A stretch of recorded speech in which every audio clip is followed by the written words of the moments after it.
Okay, okay, okay, okay, okay, okay, okay, okay, okay, okay, okay. Welcome to the Bear Witness Podcast. I'm Pirelli the Don.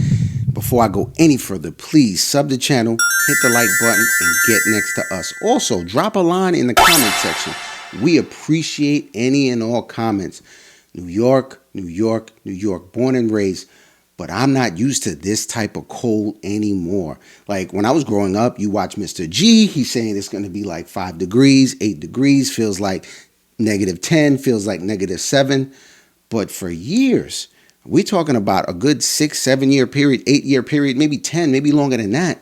NYC hasn't had real winters. I think the last blizzard we had was maybe in 2016 or something like that. We haven't had real snow, and temperature's been averaging around 40, 38.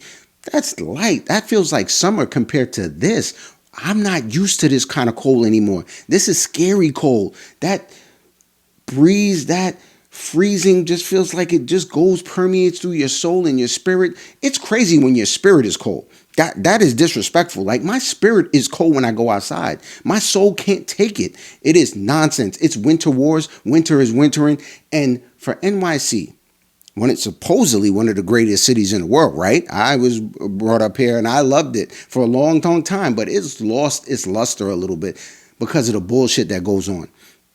So now you got snow on the sidewalks, snow where you can't park your car, and these sanitation trucks just come through and bury cars. Like there's cars buried. They're not getting out until like March, April. They're under like a block of ice. It's over. Their battery is dead. They're cooked. So my thing is this, right? We pay all these taxes in New York City, right? For this great city, all our tax dollars. Why can't they have a truck that come and they just plow up all this snow? They take a bulldozer and bulldoze all this snow and just throw it in the truck and take it out to the river. Why can't they do that? Right? Well, it would make sense, right? But no, people can't walk. People can't park. Residential people can't park. You have to like put cones in front of your house and garbage cans in front of your house when you dig out a spot and hope that nobody comes and knocks that out the way, because I mean, what right do you have to control the street? It's just that, people give you that courtesy, but my God, this is just pitiful. And not only just that, you're talking about the rodent population and the dirt and the grime and the disgusting thing. New York is just where we at right now. And it just doesn't make sense because we pay this much money in taxes. And now when all this snow clears, guess what? Potholes in my lawn. There's going to be potholes all over the city. So your car is done. Forget about it. You might try to avoid it, but on the highway, they're on the highway as well. How can you avoid that on the highway? You're going to need new tires, new rims. It's over. New ball bearings, ball joints, whatever the case is. Front end cooked, done. So I think I need to make a move out of NYC eventually because it's just going downhill and this snow is just disrespectful. And another thing about New Yorkers too, and I don't know if it's going on in your city, driving. Maybe some people need to go back and take the driving test, read the manual, because I don't know, you guys forgot about how right of way. Like I drive daily at work and stuff like that, and I'm noticing that in the city, I could be in the right lane, about to make a right turn, and you're coming in the opposite direction of me. You're on the opposite direction, and you're about to make a left in front of me, and you press down on the pedal to get ahead of me. I'm making a right turn. I got to avoid you from getting into an accident when I have the right of way. When the light says green and you're trying to get in front of me doing something straight illegal. What is wrong? You guys need to go take the test again, or they shouldn't even give you a freaking driver's license the way you people drive. It's women, man, women, and child. Y'all drive crazy. But going back to this cold, when it's cold like this, what does Don P do?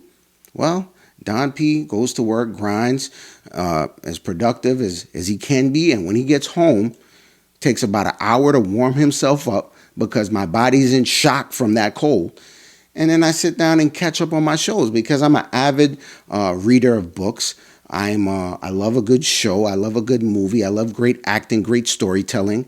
So with that being said, I catch up on shows in this weather like this. I just finished Stranger Things, which was amazing. I mean, I was late to the party with Stranger Things. It came out back in the days, and I kind of thought it was like a kiddie type of situation, but no. Stranger Things wow, was really, really good. An amazing show. It was kind of like a slow burn in the first season. It was dragged. I'm not going to say slow burn. It dragged for a little bit, maybe about 7, 8 episodes. And I was like, what is all this hoopla about? But it turned out to be, I picked it back up with the snowstorm and the blizzard and this Arctic blast. Arctic blast. Where did they come up with these names? Arctic blast, like it's Dairy Queen or some shit like that. When they saying that Alaska is now warmer than New York, so the Eskimos are lit right now. They in their igloos, and I'm freezing over here. But this you see, this cold is fucking me up. I keep talking about this shit because it's really,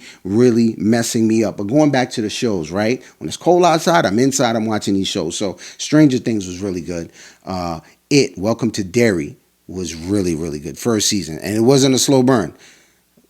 Check it out, people. You home right now with this cold. This is what Don P is talking to you on this episode right now because it's cold outside. You inside. You can watch a show. Welcome to Derry.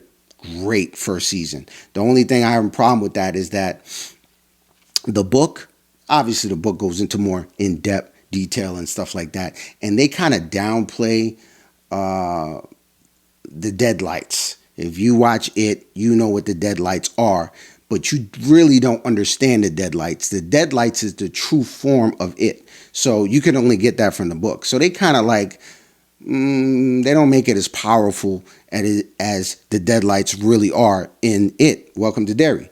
But anyway, other than that, great show. No slow burn. Straight drama, straight morbid, straight dark. Stranger Things is dark. I don't know if it's as dark as it. It's kind of like 4850, but those are two great shows. His and Hers on Netflix was amazing.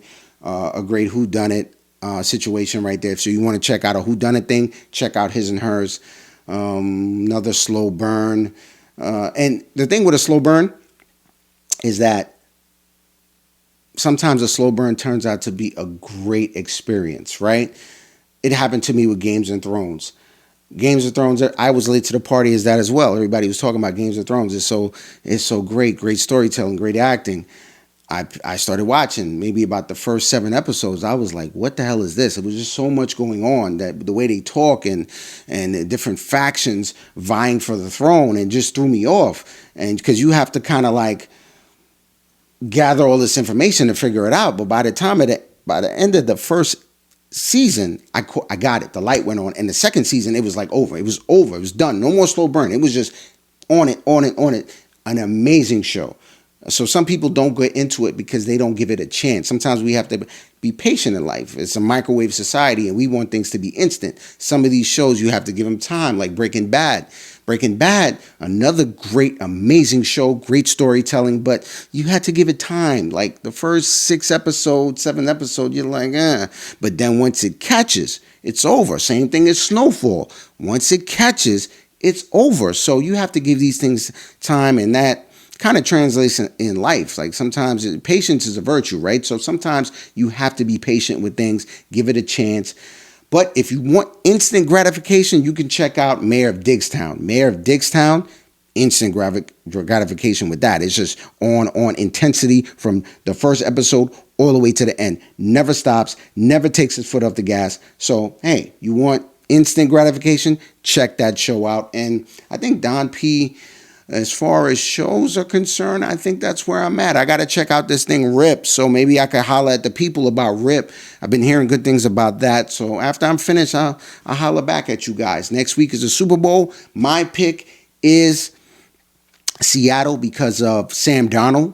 You know, I like the Jets. That's my team. Former Cowboy fan here. Now I'm all Jets. I don't care if we're bums. I've always liked the Jets, but now my flag is there. I'm never leaving. Jets fan to the end. And we're bums. I'm not a front runner. I'm not that type of fan. I'm riding with them till whatever. So he was a former Jets quarterback that we kind of did him dirty, and now he's getting his flowers, and I love it. So kudos to you, Sam Darnold. Go rep. Go win the Super Bowl. Knicks, we got to get it together. I don't know about this town situation. I want Giannis. I want Greek Freak. But the thing about it is that I'm hearing about some calf injury, so I don't know if he's trying to bamboozle Milwaukee to get out there, but I just don't want us to get him and he ruptures his Achilles. So it's a tricky thing. Towns needs to be more consistent. His consistency for his size, his height is, bro, like, I mean, I see the talent, and this dude could be super dominant at times, but we need him dominant every night so we could win this chip. But we'll see what happens with the Knicks, my beloved Knicks. You know what Don P always says at a time like this: do the day and let the day do you.